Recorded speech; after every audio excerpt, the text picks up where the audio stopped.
Just so you know, you get a free pass, and it's going to be easy questions. You're a winner straight from the beginning because you share the name of my youngest daughter. Great name. So I'm gonna softball them all the way. All right? I know that's not true. Well, I can't.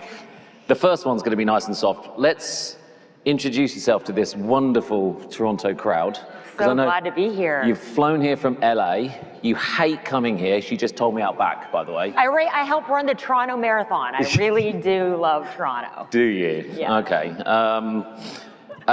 So what do you do for Disney? What's your sort of roles and responsibilities? And how much do you love Canada? Love Canada, step one.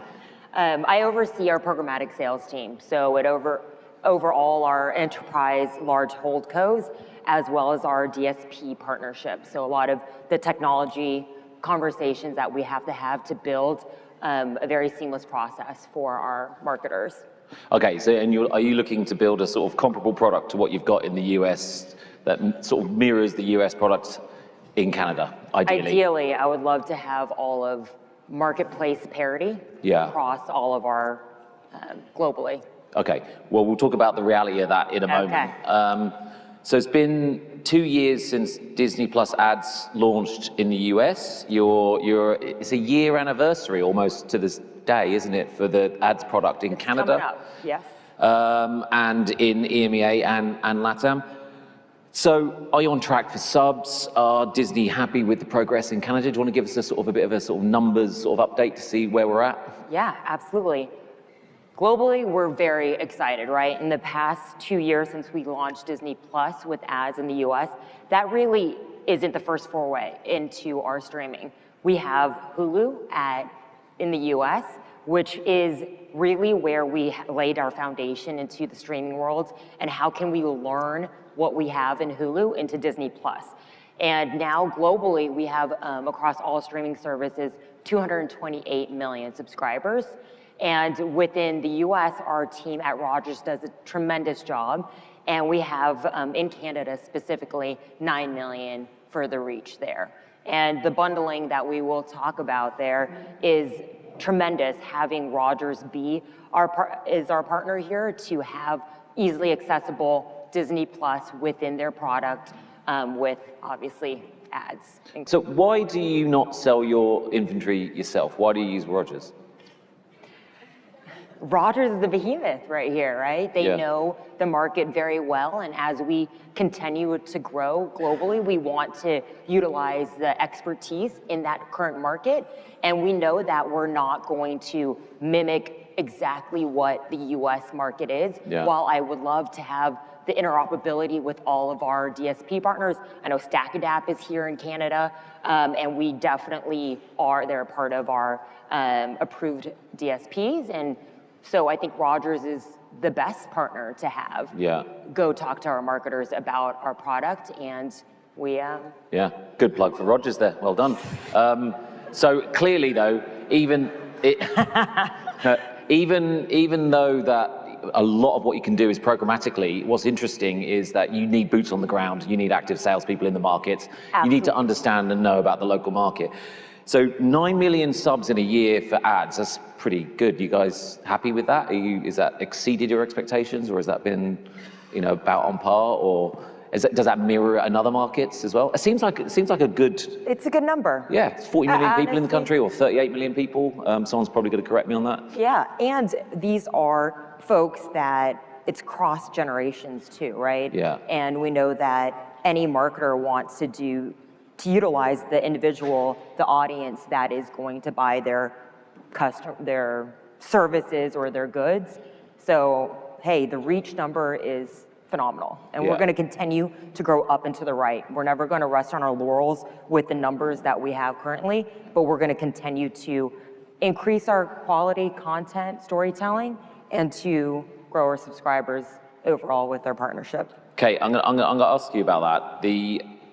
I just want to ask though, when people sign up and register, are you seeing about 50-50 picking non-ads to ads? Do you know like roughly where your stats sit on that? You know our stats, great. For our new subscribers for Disney Plus, we are seeing a little over 50% choosing the ad tier model. And when we're looking at hey, how are we growing subscribers? Yes, it's quality content, but two, we also want to have non-disruptive ads because we want the UI to be a clean user face. So that in return allows a lot of our customers to be okay with ads. Yeah. It's what I think a lot of, I mean, I'm talking about my nieces and nephews, and they're okay, they get actually enamored by ads when they're good and it's contextually relevant into the platform itself. You know what? I actually subscribed to the Disney ad platform for this session so I could ask some naughty questions, expecting a sort of... We'll take it. Well, I was expecting the frequency problem and all that sort of stuff, and my kids still watch Moana and all that sort of stuff. And it's actually quite good. I have to say, it's not too disruptive. It's weird in films. They do get a little bit livid with films, right? And we try not to do it in films. Do you have a different strategy for the films to the regular content? Absolutely. For films, we traditionally do pre-roll anything entering into our content and to allow exactly non-disruptive ads through it. But for any of our television-based storytelling or things that have ad breaks that are pretty natural to it with every 30 minutes or so, and our programming team is number one about the viewer. So we want to make sure that any of the ad breaks just kind of is seamlessly built in, and for any folks out there, they know that we have we hold our specs and how the quality of the advertiser to be pretty. Yeah, it was about 3 ad pods for a movie, is what I spotted. For you. Yeah. They're just trying to. And I got. They know you're in business. I got a Porsche ad, so check that out. Yeah, good targeting. Yeah. High household income. Well, apparently. Justin, good job. Yeah. Can't afford one, but I got a Porsche ad, so I was quite pleased with that. So the US is obviously a more mature market, right? And so what learnings have you taken? I always think it's hard taking learnings from the US market because it's so different there. But what learnings have you taken out of that to the Canadian market, and where do you see the sort of the next growth in the growth period in the next 18 months? Yeah. Kind of teased it out when we were talking about in the US. Yes, each market has its nuance, but what we're learning from the US, and again from our foundation with Hulu, is quality storytelling, technology, and data. It's how can we automate a lot of our streaming for our advertisers to be able to utilize whatever data they want to target into, and to make sure that our products are just, again, interoperable with any other ad tech, also in identity solutions that are out there. Yeah. So my focus and my purview really is, hey, what can we, from an overall trend, see that our marketers need, and how can I make sure that my pipes are set up in that way? So the learnings that we have, and I speak with our Rogers team too, it's the automation is very much something that the Canadian market is looking for as well. So we want to build and expand upon our DSP partnerships to the 31 or however many continue to grow across all markets. So the learnings are, hey, we know in our addressable for 24, 50% of our media buys are actually going through automated services. So in Canada, we have over, for Disney Plus, 100 advertisers across numerous categories, being auto, travel, QSRs, and we want to continue to expand. But if we have the pipes for automation, for biddable, to have choice and control for our marketers, I think our trajectory is we want thousands of advertisers to be able to come through our platform. So you don't have those pipes currently? We're waiting, we're You're trying waiting to set for that pipes. Okay, I hope everyone understands what that means. I don't, but I hope this room does. This room's extremely smart, so they know. What do you need? Programmatic channels. Because I know you work with buyers in the US, and and tell me if I'm wrong, but they come to you and go, hey, we do this in the US. Can we just do that in Canada? Do you get that question a lot? Yes, in general. Hey, this is specific to any of our platforms and targeting. But I think overall things want to go back to being simple too. Yeah. They want to hit their reach. They want to minimize frequency. And when you have a platform that has such scale, you're able to provide that for any marketer. Is there anything specifically, if you're coming here today, you get a chance to meet everyone and message to the market, there's marketers in the room, there's agencies. Is there anything that you need from the market here in order to make that buy simple and to transact in a similar way that you can in the US? I mean, first I would ask for what would you revenue. ask for? Revenue.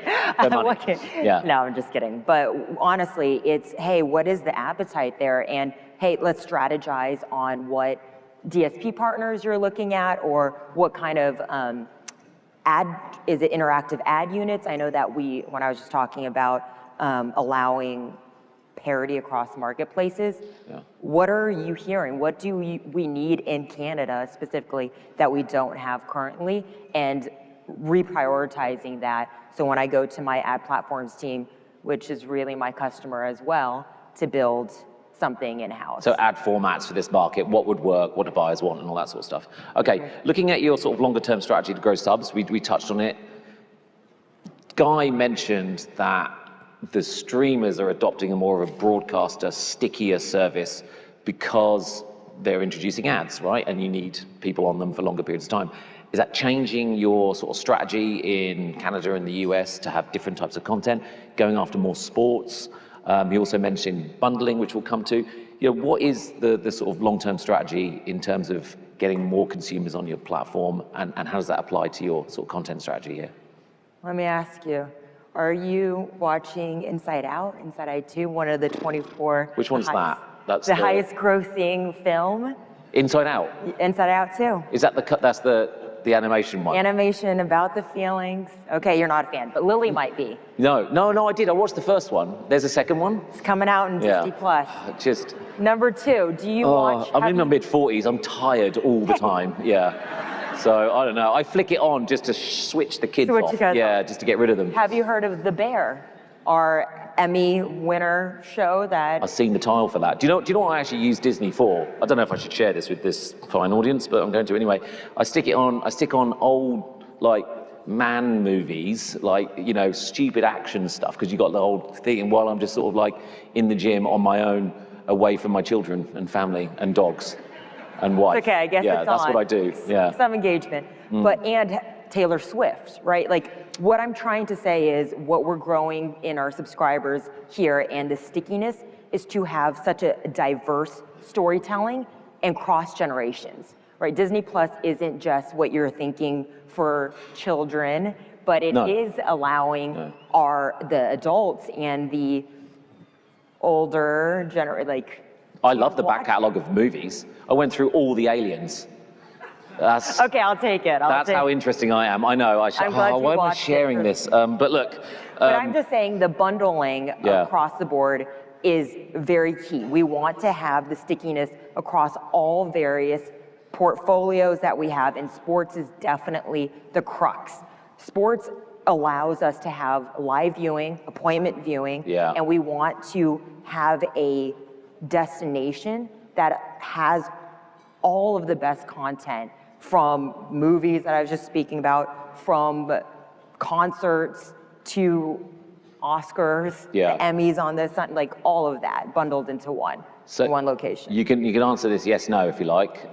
In all the markets that you're in, are you going to go after some sports rights? No.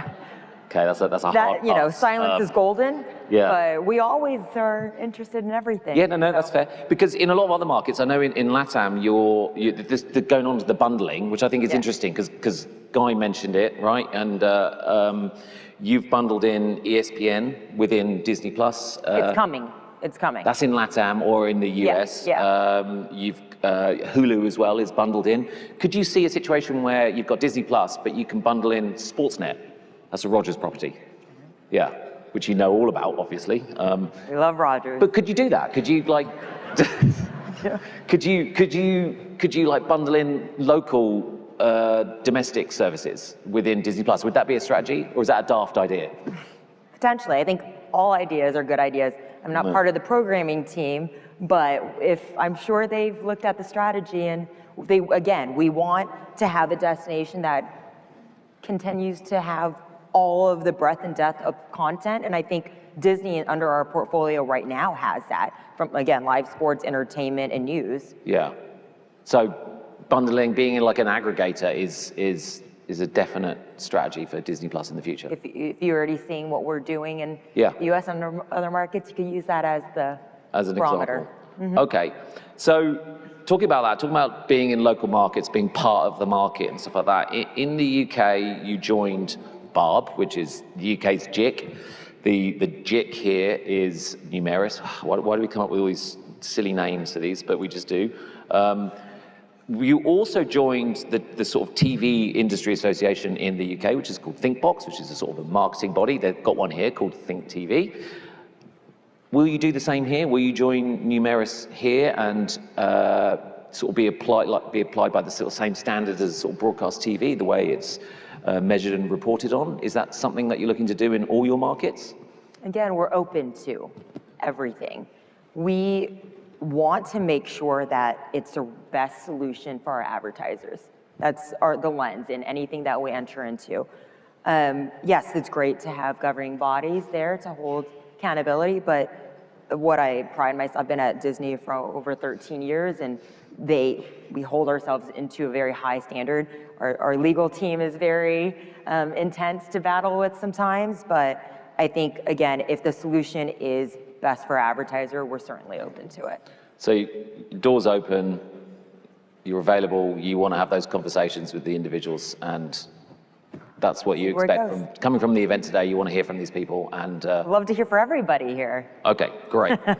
So the last thing is linear, obviously shifting to streaming and shifting money as well, right? Mm-hmm. And what's interesting about Disney is that you obviously own a lot of I hate saying legacy media, but you have cable networks, you have linear properties. Some of them are doing incredibly well. Some of them are probably declining, like what's going on mainly in the US. How are you guys still? Are you still investing in your linear properties? Are they still very important to your asset portfolio? Do you want to talk about that a little bit? I will say I love being in the seat that we have, right? Linear is definitely still great for us in the market, especially in the US, and our marketers want to be there as well.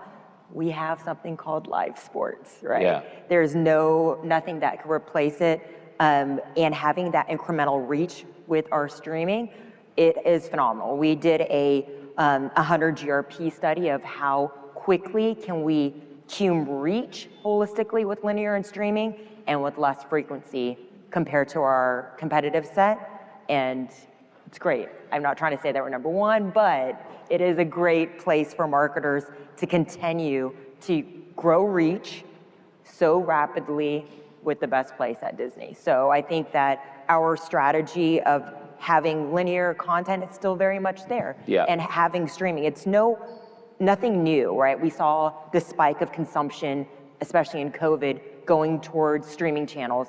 But CTV, the largest television in the living room, will always be superior, whether it is through cable or through a subscription streaming access point. So I think I love that we have both. Yes, we're going to continue to pump even more content into streaming because we have amazing originals. Again, that is a platform that is skewing a lot of the next generation that's how they consume media. And we want to make sure that we have as much of a breadth and depth of a portfolio that way in the streaming platforms. And you have such vast viewership in your linear properties. Do you ever feel as though that because of all the excitements around CTV and on-demand, do you feel as though that clients sometimes try and shift almost too much money out of linear to these streaming services at the expense of missing out on these large audiences that are concurrently viewing stuff?